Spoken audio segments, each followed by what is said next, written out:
Afin de s'implanter sur le marché des fourgons légers, Automobile Peugeot lance un nouveau véhicule utilitaire, l'Expert. Destiné à augmenter l'offre véhicule utilitaire, l'Expert vient se situer idéalement dans la gamme entre le Boxer et la 205 fourgonnette.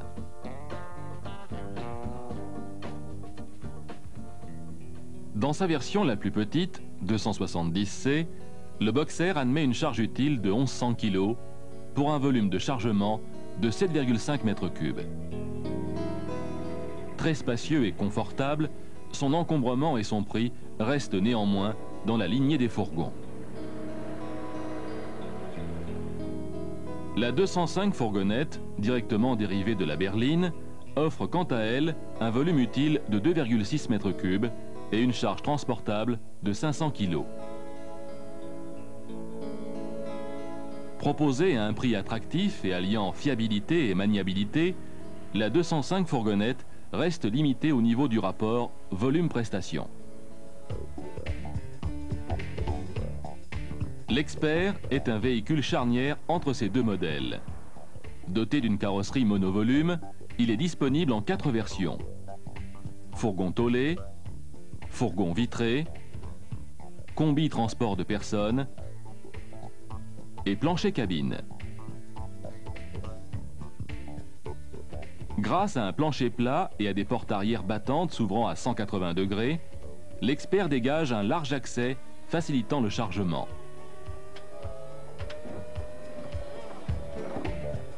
De plus, il dispose d'une porte latérale droite coulissante en série d'une largeur de 86 cm.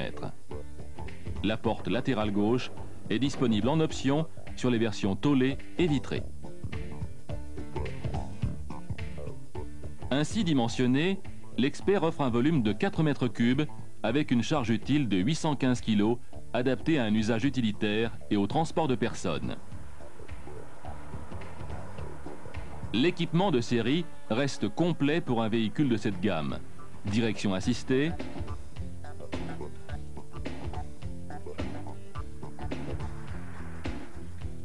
rétroviseur extérieur réglable de l'intérieur,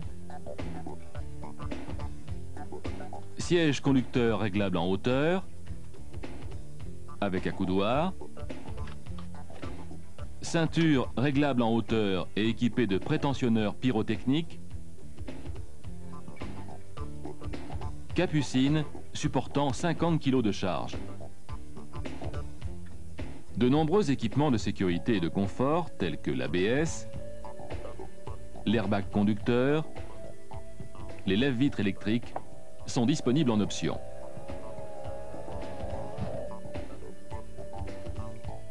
Il existe également une version standard plus économique, disponible sur les fourgons tôlés et vitrés, reconnaissable extérieurement par une calandre de couleur grise.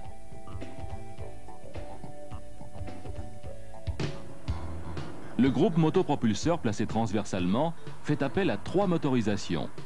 2 moteurs diesel d'origine PSA, le XUD9A, et sa version suralimentée, le XUD9TF. La version essence est confiée à un moteur d'origine Fiat, le 1580 SPI.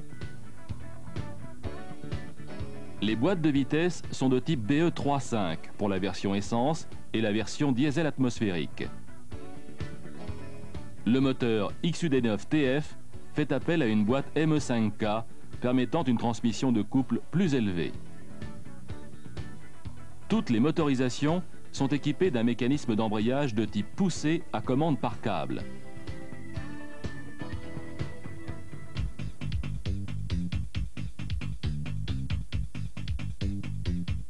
Le moteur 1580 SPI est un 4 cylindres en ligne de 1581 cm3,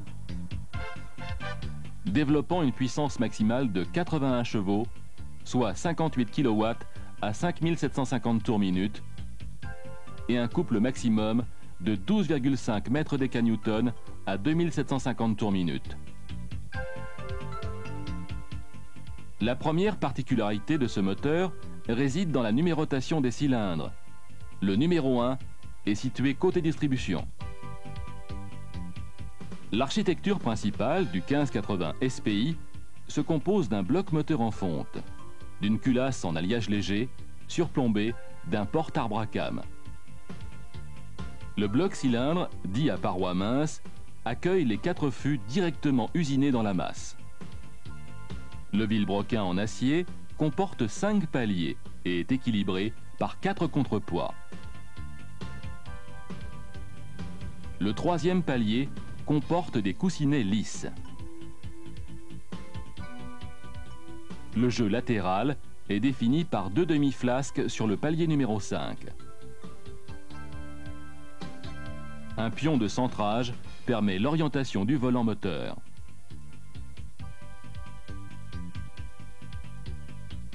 Les pistons, en alliage léger, sont montés libres sur leur axe. 2 joncs permettent une immobilisation en translation. À noter le repérage des bielles et des chapeaux associés au numéro du cylindre. 4 gicleurs d'huile à clapet incorporés permettent un refroidissement des fonds de piston et une lubrification des axes. La culasse, se composant de 2 parties, accueille dans sa partie inférieure les 8 soupapes avec leurs joints d'étanchéité et leurs ressorts.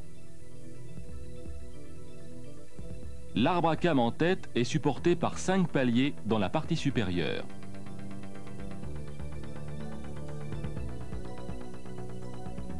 Viennent se loger également les poussoirs munis de leurs grains de réglage. La distribution est assurée par une courroie crantée entraînant un arbre auxiliaire permettant le fonctionnement de la pompe à huile par l'intermédiaire d'un renvoi. La tension de la courroie est effectuée par un galet tendeur à réglage par excentrique.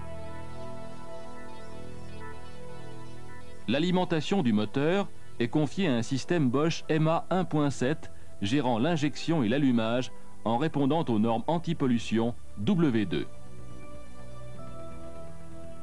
Le principe de fonctionnement reste en tout point identique au système MA 3.0, injection monopoint et allumage jumeaustatique.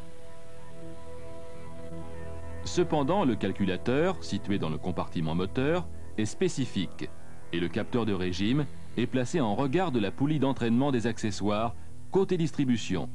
Il ne comporte aucun réglage. L'autodiagnostic s'effectue par la prise centralisée placée sous la planche de bord côté gauche.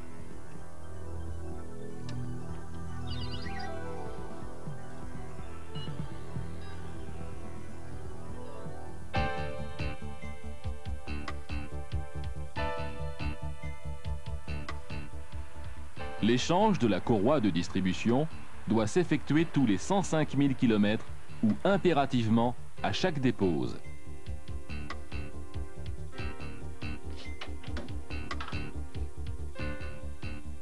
Avant toute intervention, débranchez la batterie.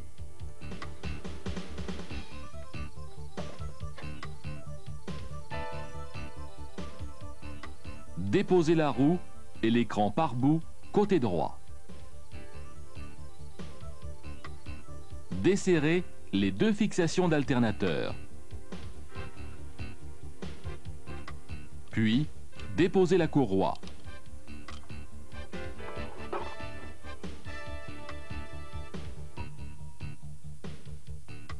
Enlevez la tôle de protection sur la boîte de vitesse, puis, à l'aide de l'arrêtoir, immobilisez le volant moteur. Déposez l'écrou de vilebrequin et la poulie d'entraînement des accessoires. Le carter de distribution est maintenu par 4 vis. Placez une entretoise d'épaisseur 15 mm et reposez l'écrou de vilebrequin.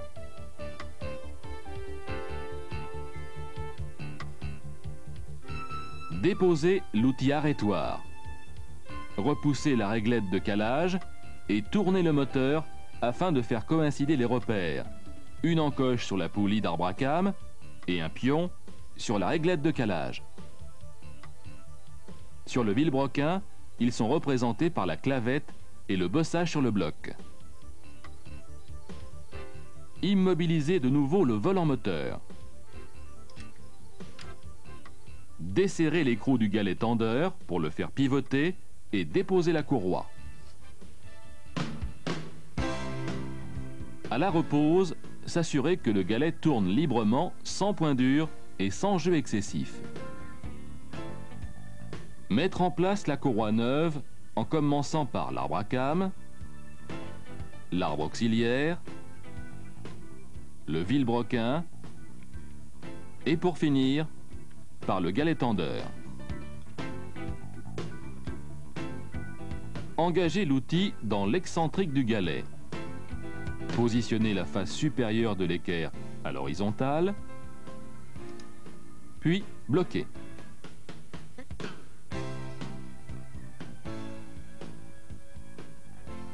Après avoir libéré le volant moteur, effectuez lentement 2 tours de vilebrequin et sans revenir en arrière, faire coïncider les repères de calage.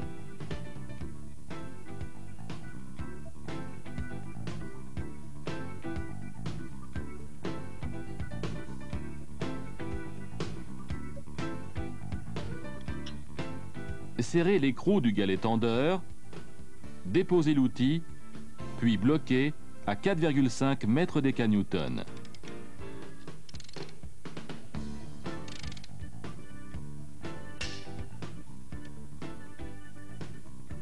Repoussez la réglette de calage et reposez le carter de distribution.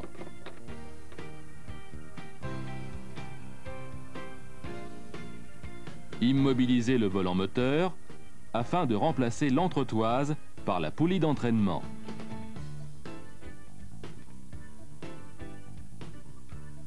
Et serrez l'écrou à 14 mètres déca-newton.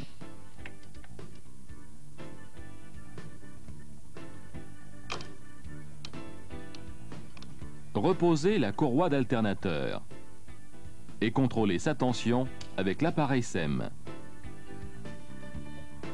Après avoir reposé l'écran pare-boue et la roue, rebranchez la batterie.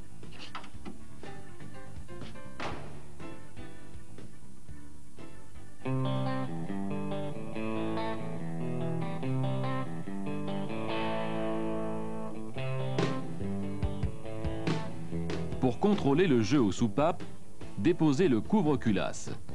Sur ce type de moteur, le réglage du jeu aux soupapes est possible sans dépose de l'arbre à cames.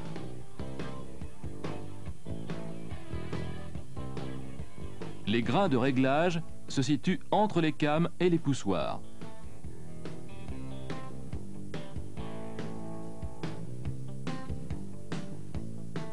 Utilisez la méthode de pleine ouverture pour relever les valeurs de jeu.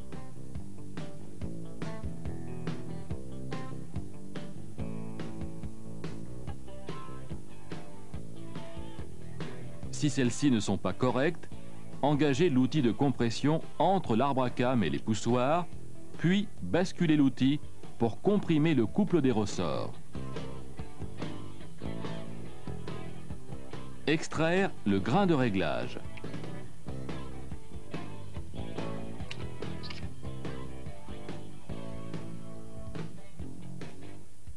Calculez l'épaisseur du nouveau grain et le placer dans son logement, puis procédez de la même manière pour les autres soupapes.